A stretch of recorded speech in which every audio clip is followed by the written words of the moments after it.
Hi students, welcome back. Students, in this week we have studied about agriculture, chapter 4 of geography, agriculture. So, I am going to explain you a brief summary of this class, or you can take the revision, a type of revision of this class, whatever we have studied in this week, entire week. Okay? So students, agriculture. We all know that our country is an agricultural nation, and more than 50% of the population of our country, they depend on agriculture directly or indirectly for their source of income or livelihood. So students, we studied about the types of farming. In the types of farming, we saw there are various types of farming. That primitive subsistence farming, where we see the farmers, or mostly it is practiced by the tribal people in tribal areas, where these tribal people, they cut or clear the patch of forest, they burn the grasses, leaves and all, and they make that area suitable for agriculture. So after growing one or two crop in that, they move to the next area, and for all this process they use complete manual work with the family members or the society members. So as they change from one place to the place, this type of agriculture also got a name known as shifting agriculture, because they keep on shifting. They depend on completely natural factors. Okay, like rainfall, fertility, manure, everything that depends naturally. Okay, they don't use any chemical substance in the farming activity. Okay, so this farming is known by different names in different regions. In India itself, it is known by different names. In northeastern part of India, we call it as a zooming farming, zooming cultivation. Okay. In the states of like Madhya Pradesh, it is known as Bewar or Dahiya. In Andhra Pradesh, Odu or Penda. In Chhattisgarh and all, Khil. Okay. If you go to Western Rajasthan and all, Volte. Like that only in other country also. If you go to Mexico and Central America, it is known as Milpa. If you go to Brazil, it is known as Roca. So it has got different names in different regions of the world. Okay. In India, it is named after the tribal group who practices all such type of agriculture. Next one comes that intensive subsistence farming. In intensive subsistence farming, what we see that there is a lot of pressure on the land for production of crop. Here, the farmers use all sorts of measures to improve the productivity of the crop. Okay, but here, as the land holding is less, the size of land holding is less. One of the major problem where the farmer cannot use the technical things, or you can see they cannot use technology on a large scale in their activity. Here they try to grow or improve the crop production by following the method of crop rotation, because they cannot leave the land as a fallow, because there is a lot of demand of food grain and the availability of the land is less. So they cannot leave the land as a fallow land. So they follow the process of crop rotation in order to maintain the fertility of the soil. Next type of cropping you can see commercial crop, or you can also commercial farming or cash crop. They are also known as cash crop. Here they use high yielding variety seeds. They use technology on a large scale. Okay, and here mostly we see such crops which give directly cash to us, that is farmers, after the sale, like sugarcane, tea, coffee, jute, okay, tomato, potato, like this directly from field you can sell to the market. Okay, mostly plantation crops are part of commercial farming. Okay, next after commercial farming we see cropping pattern in our country. Cropping pattern. Our country has a very diverse region. So in different at the same time, in the same season, we grow different crops in different parts of the country because of the availability of the climate, topography, soil, rainfall. Okay, so based on all these factors, we have divided or classified the cropping pattern of our country into three types. The first one is Rabi season, which is also known as winter season crop. This season starts from the November, December. The growing period is start from November, December, and harvesting season is from April to June. Okay, the major crop in this season Rabi is wheat, mustard, and gram. All these are the main crop which is grown in the winter season. Next comes Kharif season. Kharif season is also known as monsoon season crop, as its beginning is starting from the onset of monsoon. Mid-June, July start the sowing of this crop, and by mid-September to October the harvesting of this crop takes place. Most of the crops in Kharif season they require a lot of water, so during monsoon season they are grown. Okay, the best one is paddy. Okay, paddy is a crop. Apart from paddy, maize, jowar, bajra, all these grown in the Kharif season. Next, after Kharif season, we have a small duration period between these two seasons, and that season is known as Zaid season or summer season crop. Here, this type of agriculture or cropping pattern is followed only in those regions, in those areas where we find there is availability of water. We cannot grow everywhere because during summer we require irrigation, and there is a scarcity of water in most of the region of our country. So only in those regions we follow the Zaid cropping pattern where we have mostly irrigation facilities, banks of the rivers and all. Okay, and the main crops which we do are watermelon, muskmelon, cucumber. Okay, next seasonal fruits like mangoes and all mostly are done during the Zaid season. Next, after the cropping pattern, we studied about the various major food grains. In major food grains, we have studied about the paddy.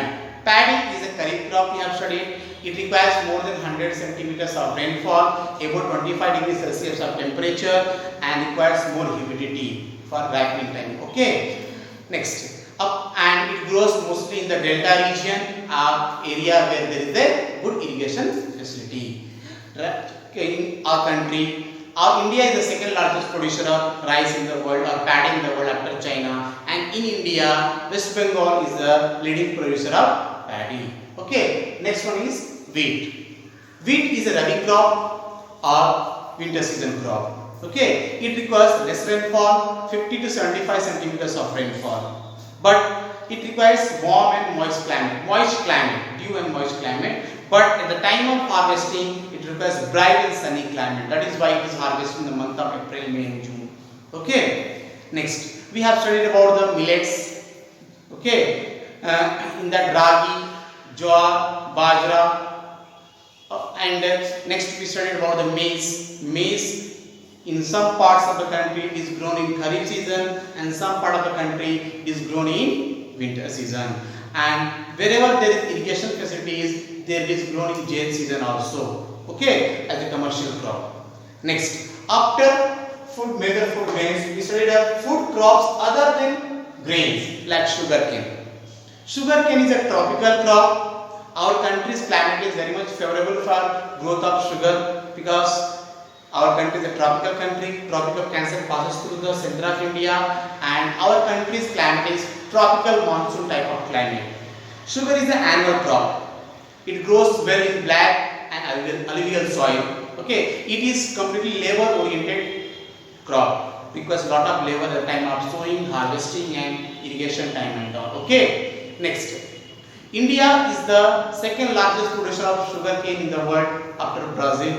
In India, Uttar Pradesh is the largest producer of sugarcane. Maharashtra is the largest producer of sugar. Okay, and various products we get from sugar is Kandasari, good, jaggery, and all. It is used in ethanol and all, so many other processes. Next, after sugarcane, we have oil seeds and tea and coffee. Oil seeds. India is one of the largest consumer and producer of oil seeds in the world. We have various types of oil seeds growing in our country. Like we see oil seeds, if you take like sunflower, mustard, soya, sesame, groundnut. Okay, variety of oil seeds are grown. You see, Gujarat is the largest producer of groundnut in India. Like that, we see Andhra Pradesh, Maharashtra and all, sunflower and some other castor and all is produced on a large scale. Next, beverage crop. Tea and coffee comes under beverage crop. Means we take only the flavor of that. In that, tea. Tea is basically not the original crop of our country. It was brought from mostly China by the Britishers and got spread in the regions where it has suitable and favorable climate. Like Assam we see. Assam is the largest producer of tea in India, and India is one of the largest producer of tea in the world. Next, apart from Assam, we see the tea production in Darjeeling and Jalpaiguri of West Bengal districts. Okay. Next, apart from that, we see the cultivation of tea in South India in Nilgiri Hills region, in Tamil Nadu, Kerala and parts of Karnataka.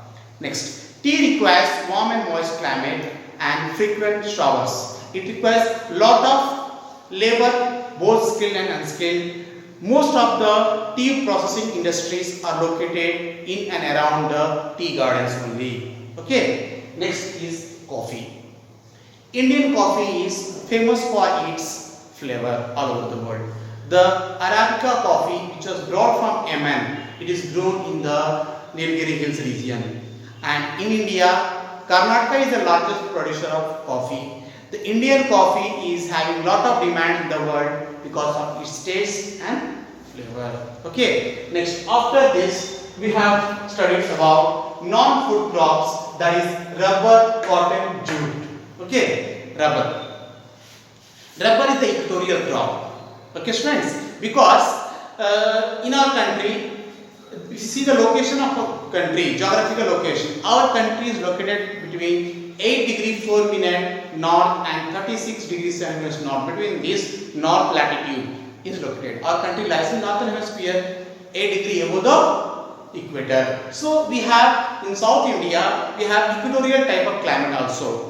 So in the states of Kerala, Tamil Nadu, Karnataka and Andaman Nicobar Island and parts of Meghalaya, we find the cultivation of rubber.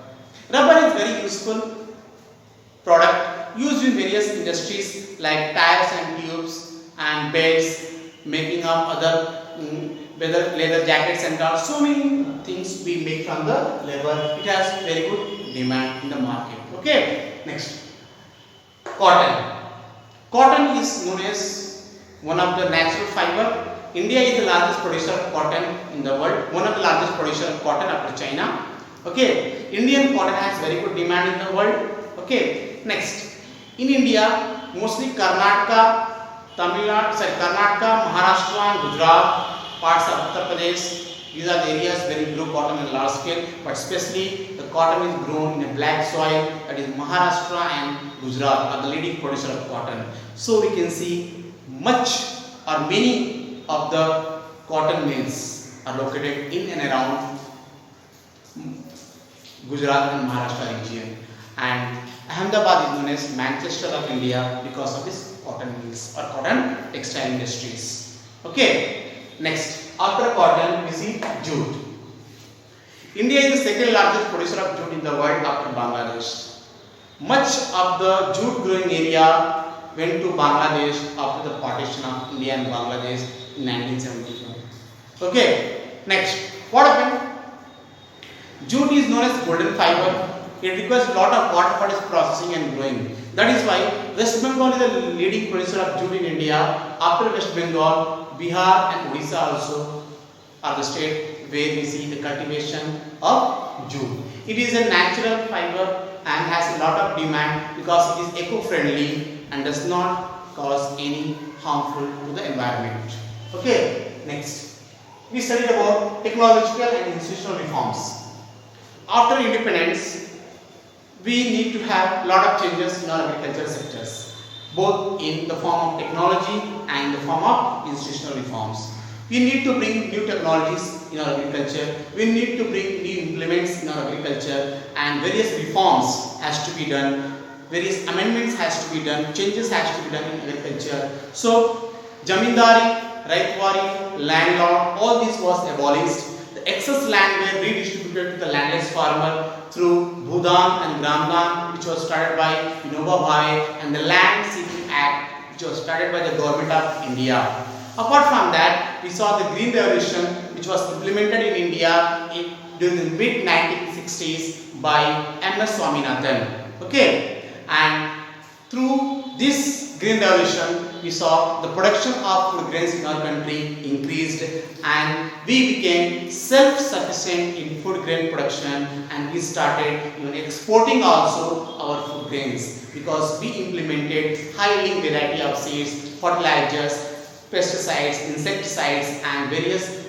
technological like pump sets, tractors, seed drills, etc. in this. Apart from that, farmers were given crop insurance facility, minimum support price, they were provided subsidies to purchase the agricultural inputs. Apart from that, Grameen banks were started to facilitate loans to these farmers. All these changes enabled to the success of agriculture in India after the independence through the technological and institutional reforms. Next, food security. Yes, any country, every country tries to maintain food security because we know that nature is uncertain and we cannot predict the nature. This season we may have very good agricultural season, but coming season may be drought or flood. So we need to maintain the food security during such natural calamities to feed the country people. So FCI, Food Corporation of India, is the organization which takes care of maintaining the food security in India, and we distribute that food to the poorest and needy people in our country through the system known as PDS, Public Distribution System. We have divided our society into APL and BPL, above poverty line and below poverty line. So based on that, the people or citizens of our country are provided ration cards, and through those ration shops, with the help of ration cards, they have been providing the food grains periodically or monthly. Okay. Next, impact of globalization on agriculture. See, everything in this world has a positive and negative impact. Okay, everything, but it may be more or less. There are more some products are there, some changes are there which has more positive impact, less negative impact, but negative impact will be there. So Green Revolution, at the beginning it was a very good, it was like a boom to the Indian economy, but later it started creating problem like excess use of fertilizers, pesticides, insecticides, and excess use of irrigation facilities, extracting of underground water has made the soil to degrade. The soil started losing their fertility, and chemical things has been added more in our food grains and all. So now the Indian farmers are facing very stiff competition in the world after the globalization with world agriculture. Still our agriculture is very backward when we compare to the developed nations of the world like USA, Canada, European countries, Japan, Australia and all. Our agriculture is still backward.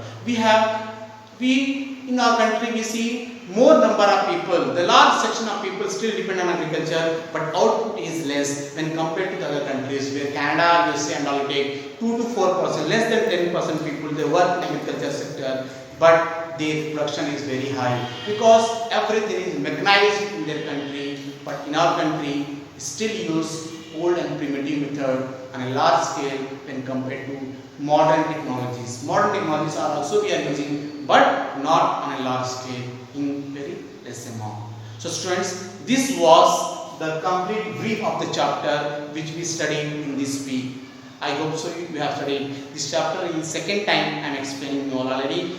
I have explained this chapter through recorded classes, but now once again in live classes I am explaining you, and this was the brief revision or recap of the chapter. I hope so you have understood. If any further doubt you can ask in the next classes. I will try to help out.